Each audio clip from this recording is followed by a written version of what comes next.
Hi, Karen. Reading Reflection 6 on that grind. Again, I'm sorry for handing this in so late. I do feel really bad about that. But, yeah, this chapter is actually really great. The Zeros text. Chapter 7, the language for reading complex text. I thought it was really good. Honestly, it's probably my favorite chapter I've read so far, and I'm not just trying to, inflate this or sound like a car salesman. I just thought it was really good because, I think for me, it finally connects, the whole, idea of teaching reading in a history class, kind of connects teaching reading and history class together for me, social studies classes. Because for myself, one of the things I really struggled with in this class was I understand that I'm gonna have readings in class, but how much of that is actually gonna be reading related? How much of that am I really gonna be teaching the kids how to read versus just kind of getting them through the material?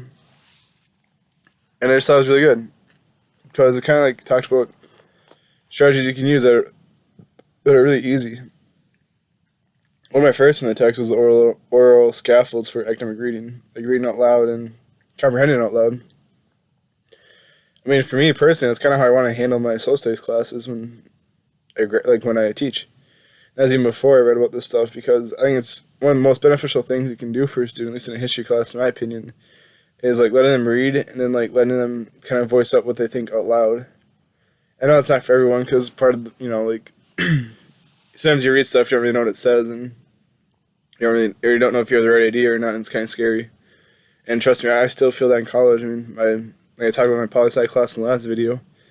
Same thing. Sometimes you don't really know if you're on the right track or not. It can be kind of scary to kind of take a stab at things. But part of that is too just kind of building that environment in the classroom of just being able to let kids speak freely. I mean, I really like that a lot. I think for me personally, I think that would have helped a lot growing up, being able to kind of read out loud and comprehend out loud. I know that reading aloud is hard sometimes for students because it might be slow or maybe difficult, and it might just feel really awkward.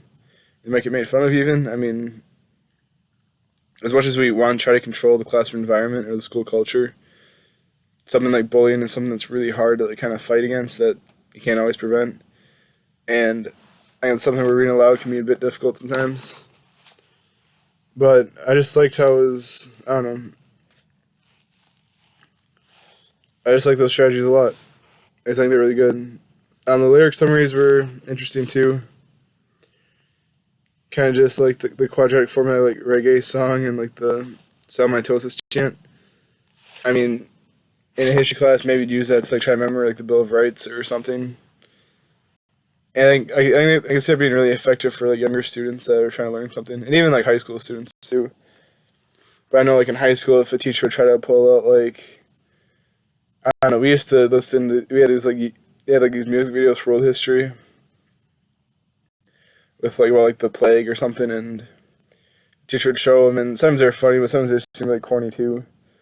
I think it's the Chinese Dynasties was a song, and the only thing I remember from that whole song was Mao Zedong and designing a dynasty. So sometimes for me, I kind of just sometimes I feel with the lyrical stuff, I feel it has to be pretty short and to the point, versus these long kind of more musical numbers that I was exposed to in high school. But yeah, overall, I think it's I don't know,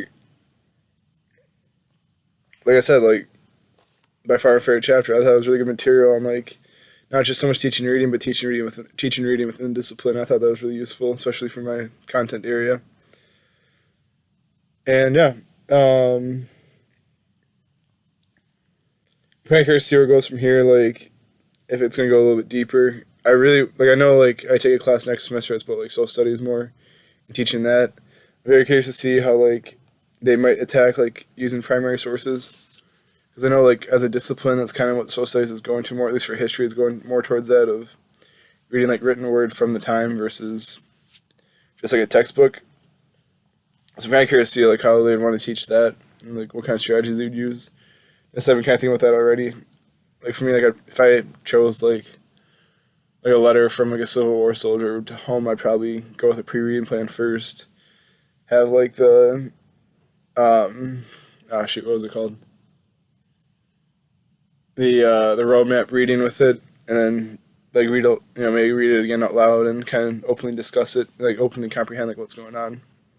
So overall, I think I'm really learning a lot. This really has been a strong base. I'm excited to kind of get through this, and even like do the BDA lesson plan, like, could be really good too. Yeah. Hey, thanks for your time, Karen. And on to the next one.